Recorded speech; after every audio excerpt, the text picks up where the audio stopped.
what you didn't account for was that messing with Okarun in this kind of way is an act of treason. I hereby sentence you to 900 years of unexpected beatdowns from the Dark Knight himself. Kill them! Kill them or you'll never see your balls again!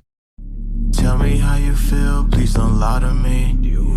Tell me how you feel, it means a lot to me. Close your eyes, you will arrive. Staying asleep, one day you will arise. How many days in a week? When do we plan to meet? 7 days on this week. So, yeah, DanDaDan. So, this series is literally a fucking ecstasy trip. I don't think there's any other way to describe it. Like, this series is literally just regular show, the anime edition. Like, literally. Whoever sat down and created this manga was actually not sober. There's no way. Like, this nigga really sat down like, hey, boy, I got that manga idea, boy. That shit gonna go crazy, boy. Word, let me hear it. Let me hear about it. Let me hear about it. All right, so this shit called DanDaDan. Like, don't drop that. Don't drop that dun-dun-dun. Hey, don't drop that dun-dun. My fault, bro. I'm black. My fault, go ahead. So we got two characters, right? A dude named Okarun and another girl named Momo Ayase. Now, one of them believe in aliens and the other one believe in ghosts or some shit, right? So they both figure out that they actually real, you feel me? You gotta follow me right here, right? Cause they do Okarun end up getting his dick stolen. What? Oh, you must ain't heard me. I said bro got his cock stolen, bro. Like it's gone. That's how that conversation had to go. Like, there is no other way to pitch this. Like, I don't know who you went to and pitched this idea to and said, yeah, my MC got his dick robbed by a poltergeist. We about to make this shit into the dopest anime of all time. This shit was way too out of pocket for me to not speak on. But for the sake of time, I will be just summarizing episodes 1 through 4 and then fully break down episode 5 because that's where we meet this most hated character that niggas have been frying on Twitter. Like, they've been saying when she gets introduced or whatever, she gonna be hard to defend. But without further ado, let's dive on in. Now what? Look at you.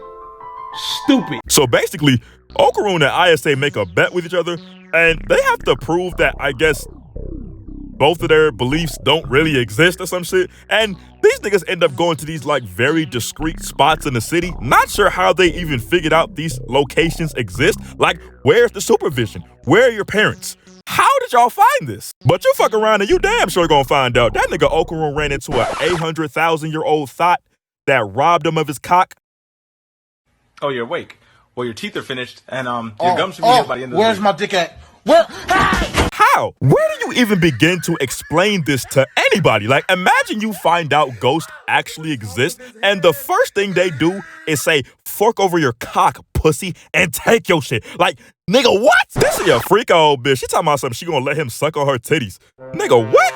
Bitch, don't ever threaten me again with your microwave grocery bag titties. I'll smack the shit out you. Don't ever talk to me like that again, bitch. And Momo wasn't doing any better. Like, she was about to get violated by some aliens that don't know the age of consent. Like, that shit was just crazy.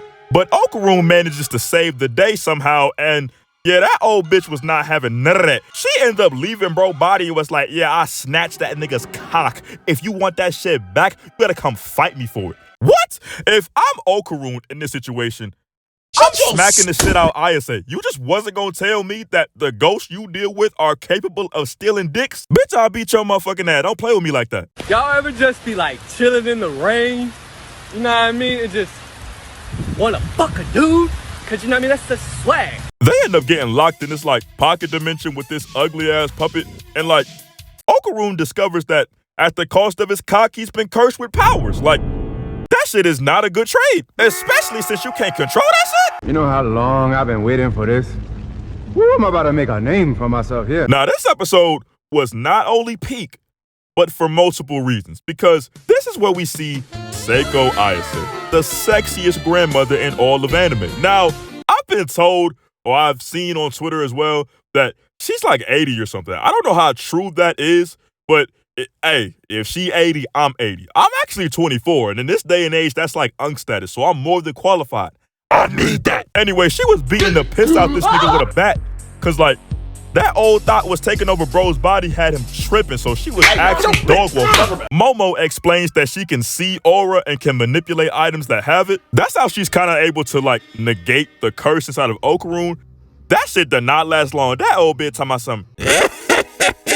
Come to the tunnel and battle for his cock.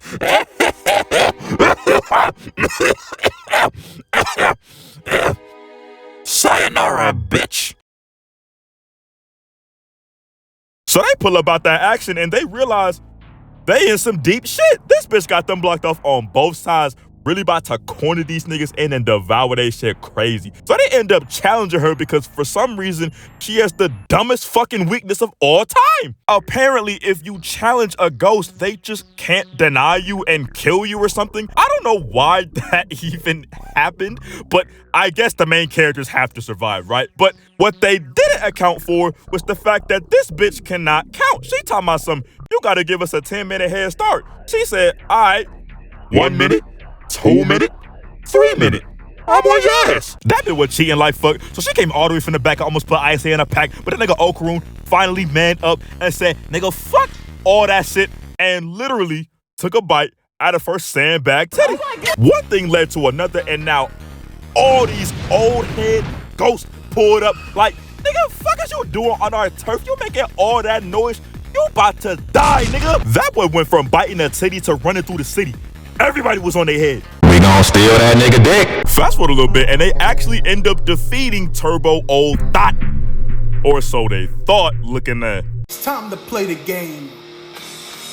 Time to play the game. So the episode starts off with Okaroon walking to school, right? And he sees Momo at the entrance, specifically waiting on him so they could walk to class together. Now, this next scene shows how cartoonishly evil the bullies are. Like, this nigga literally knocks Okaroon down on purpose and says, "Get out of my way, you moron." Enjoying the view down there, you perv? Get lost. What? Bitch, you literally just saw this hoodlum knock me down in front of you, and I'm to blame, and I'm a pervert? See, this is why niggas with this specific player build come to school the next day and tell their friends don't come to school the next day, if you get what I'm saying. Anyway, he spends his time thinking about Momo Ayase and how he's actually made a friend that's a girl that will entertain him at any capacity. But because he wasn't paying attention, that nigga got knowledge checked by a volleyball projectile. That shit bounced off his head and bro caught the ball and it's just staring at him like, aight.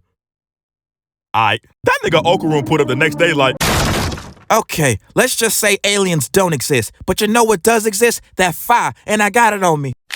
hold on now, let's not do anything irrational. Let's talk about this. Shut up! You ain't stopped them niggas from throwing a basketball in the back of my head, bitch! But it was a volleyball. Save it. Say your prayers, pussy. Everybody wanna make fun of me and bully me and shit. I'm tired of it. That shit ends today, nigga.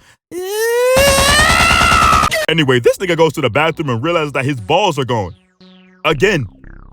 Which means this old ass thought is not dead. So he tries to talk to Momo about it, but I guess she didn't want to seem like lame in front of her friends by being cool with the nerd. So like, you a fake ass bitch. See, this is exactly why I would have smacked the shit out you. Like, fast forward to the end of the day, right? And this nigga Okaroon is like, man, fuck Momo. I'm gonna just walk home on my own. Man, she didn't even want to talk to me, nigga. I'm gonna just go ahead and walk home type beat, right? But he bumps to this girl with this pink hair, and like, I knew something was up about her the moment she kept trying to talk to this nigga. Like, she was like, you're so kind, and I'm so sorry for bumping into you. Bitch, I already said don't worry about it. Why are you pursuing the issue?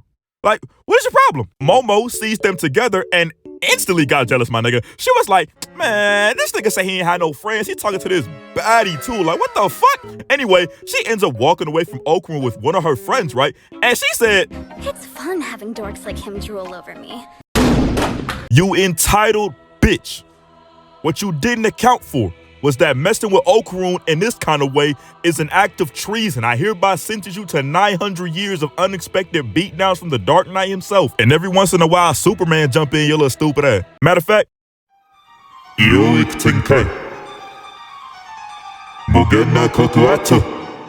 never mind this nigga using Google Translate. Villain's domain traps all opponents within range, inviting them to what's known as the cookout, where they will be relentlessly cooked with infinite jokes. I do have to warn you, a headphone warning is advised, as shit is about to get real. Girl, I'm on your ass. Your parents sorry as hell. They raised a bionic, biological bimbo. Did you get arrested in Afghanistan for misgendering a giraffe in Zimbabwe? You little dumbass. Such a stupid ass little bitch. I'm looking at your asshole. He finally tells Ayase that his balls are missing.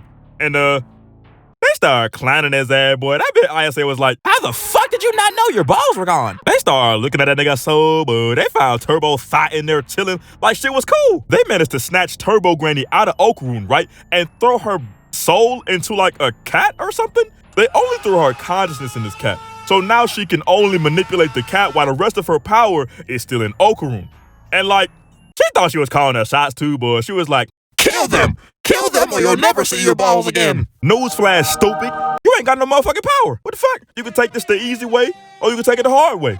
You can get a nigga his balls back and you can get your power back. Son, she hit them with a revelation from hell, bud. She said, I lost them. Huh? Like, I don't know where they at, to be honest. This dude, Okarun, is walking around ballless. Ball is not life for you, stupid ass. But like, I ain't gonna lie, man. Like I said, that's it. That was the first 5 episodes of DanDaDan. It's currently Monday as of me recording this, so new episode drops in the next few days. I'll be doing an episode review probably that same day or the day after. I'll really try to get that in for y'all. You know what I'm saying? As I said, I know I said I wouldn't say it, but I'm back. Like for real this time. I'm not playing no more. Next man, gang.